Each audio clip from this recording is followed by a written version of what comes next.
Again, 50 pesos ang bayad dito sa parking.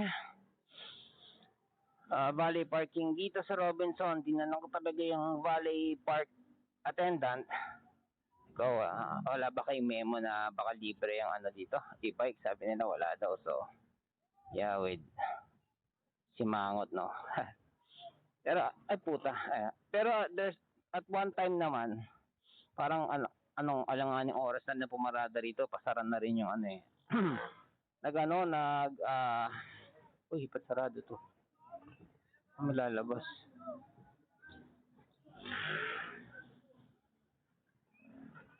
Sa labas? Dito na? Iba na pala exit dito. Anyway, so yeah. At one point kasi tinanong ko kung ano. So make sure na naka-on yung aking fan. Okay, naka-on. Yung aking fan / blower sa aking controller. Yung battery pala, inaano rin pala yun. Nilalagyan din pala ng fan. Kasi panood ko kanina yung Ducati. Ano tawag nila sa e-bike nila? Ducati ME? ME, Moto E. Yan. Moto E. Yun ang tawag nila sa e-bike nila. Lupit ng ng Ducati Moto E. Mid-drive change siya. Mid-drive. So, ang lakas ng torque na. Ang torque niya, 140. Mga engineer dyan, nakakaalam kung ano yung torque. Pero kumpara nyo na lang sa ibang motor or e-bike. 140 ang kanyang torque. 1,000 or 18,000 ang kanyang maximum. Concentrate na tayo sa driving. Woo! Yeah! Sarap! Sarap ang hatak na ito. Lalo siguro kung malaking gulong. Pag malaking gulong na ito, ang tawag nun yung pag nag 50 meters, alam niyo yan, yung nakaano na siya, mas tutulin to sa katawan. Although ako, more on torque ang gusto ko, totoo lang. Kasi traffic naman na Pilipinas eh. Gusto ko lang lumaki yung nito, ang gulong, kasi more on safety din ako. Tsaka para magmukhang motor siya. Yan hindi yung habol ko. I mean, ano ba ang magiging itsura nito kung malaki yung gulong sa likod tapos maliit sa harap? Siguro na ko na lang sa likod. Pudpud na yung gulong ko sa likod eh. Unknowingly, recently ko lang napansin. Pudpud na pala. Kaya, order na sa Shopee. Kano nga ba yan? I think it's 1.4.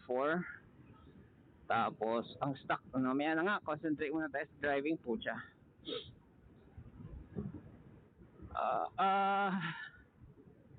Para may kasunod ako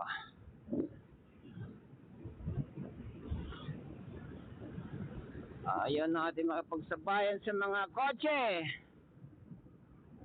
Dito tayo sa right side, sa slow lane. Although kaya naman natin, pero ayaw ko ma-pressure magtulin dahil merong kotse sa likod ko. Woo! Yeah! Di-discard ng semento. Delicates na itong gulong ko.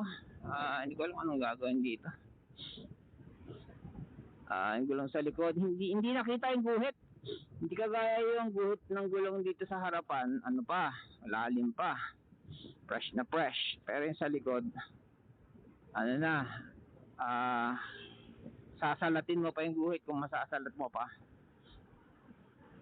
Kasi nga, umabot na sa guhit yung kapudpuran niya. Sabi nila madulas daw yung stock na gulong nito. Tapos, mag-ano ngayon ako, upgrade din ako ng gulong. Ang upgrade ko sa gulong lang goma lang ang nito, stock nito is 120. Upgrade ako ng 130, lapad yon. Tapos stock nito is 70, upgrade ako to 90, meaning yung kapal ng mula sa hub, lalaki yung diameter ng gulong, kumbaga yan. Para ako si Robin Padilla magsalita kasi ang higpit ng helmet. Higpit ng helmet. Pero that's good kasi that means maganda yung fitting.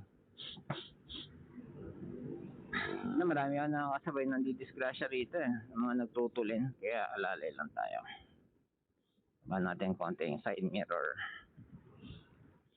Yung kalsada talaga, ano rin yan familiarization din yan. Kung gusto mong magtulen, make sure na familiar ka sa kalsada.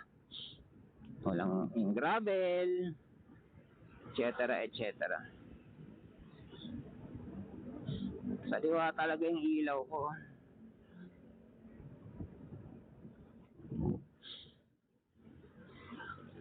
Whee!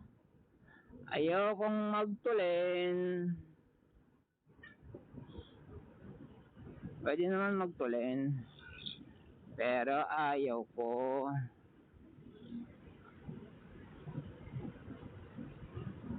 Tug-tug-tugs. Yun nga, mga nagsinasabi nila, may mga gulong daw talaga na madulas. So, kinukwento nga sa akin ni Jonathan dun sa sa Jeans IT Solution. Siya yung nagkabit ng na battery. Madulas daw yung gulong niya. Kaya ingat-ingat. Kaya ang hindi daw madulas na gulong yung gum type, which is nakagamit na raw siya ng gum type. Kaya lang yung mga magagandang option na gulong nasa 12 inches. Yung 10 inches daw ang konti lang ng option. So one of these days magto 12 inches tayo. Kung ako lang tatanong, gusto ko 17 eh. Ba't na naman nagtutulin ako? Hindi ako magtulin na. Nakita lang ko sabay eh. Sa kaliwa eh.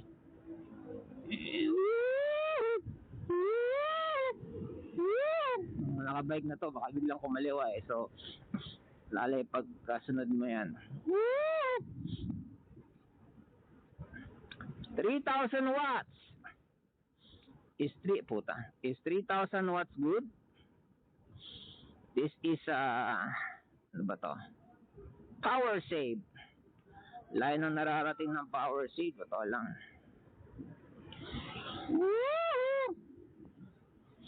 Yung ano tumingin sa likod? Tingnan sa likod eh. Ano ba ang kasunod? I have to look sa likod. For safety lang, baka may overtake, ganyan. Baka napansin na e-bike ako, sasalpukin ako, yung mga alagad ni Satanas Visor. Satanas Visor!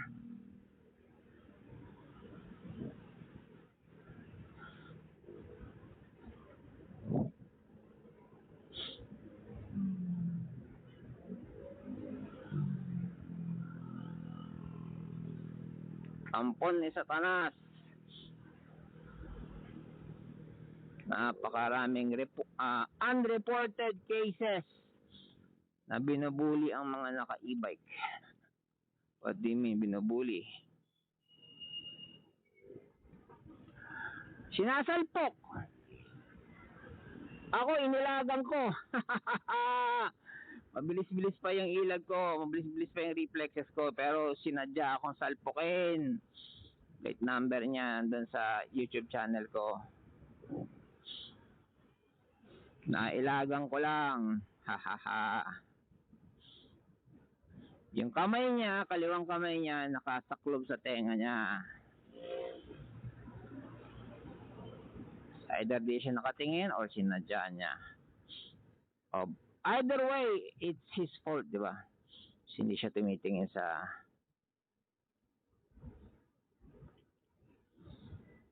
ang 1 is hindi siya tumitingin, or 2 tumitingin siya, nakita niya e-bike, sa asalpukin niya, nilagang ko lang. Pag nakapunta kayo sa YouTube channel ko, ay nasa YouTube channel na pala kayo, pag hinanap niyo yung mga video dito, yung ang title ng video, yung plate number lang, siya yun. Pinidyohan pa ni teacher yan eh. Pinidyohan niya yung mukha. Kung makalimutan mukha niya, hinay-to-eye ko pa siya. I look deep into his soul. Your soul is mine. Alam niyo si ano? Sino ba yan? Sa Dota. Si Requiem. Meron siyang galit eh. yung mukha niya, yung mata niya, yung kaluluwa niya, halatang possession niya, alagad siya ni Satanas Visor. Meron siyang galit. Kasi, putang dulas, wait lang dulas, basa, mabuhangin. Kaya pala dumi ng tubig sa bahay. Sa gripo.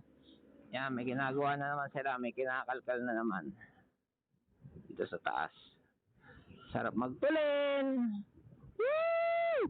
Woo! Woo! Yan na! 70. Yan lang, mababaw lang kaligayahan ko. Teka, naka-fun ba ako? Basta safe. Safe fun. Yung fun ka tapos katapusan. Katapos fun mo na. Katapusan mo na kasi nasobrahan ka sa fun. Fun mo yung safe lang. Wish! Kaya ang feeling nito kapag malaki na gulong, malamang mabagal na to umarangkada, pero pag umarangkada na, puta, boom. Boom, bara boom.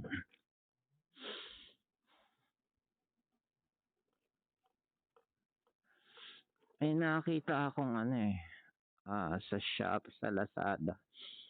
Ano ba pangalan nun? Isa siyang brand ng shock absorber.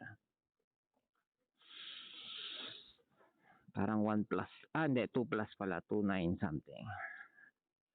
Tapos, ang ano niya, tawag na ito.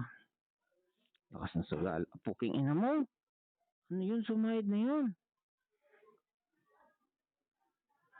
Okay. Ano naman yun? Sumayad. Tambay dito. Ikaw ang mag-e-excuse. Dati rin akong tambay. Yun lang ang pride na may paglalaban mo sa totoong tao. Kasi ikaw, you're scum of society. If you're tambay.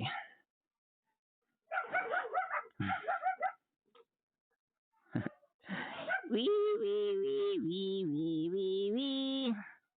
Alright, here we go. Ito na, picture. Tingnan natin ang ating picture natin. Ating tachometer. 11279 and 77 volts. See you later.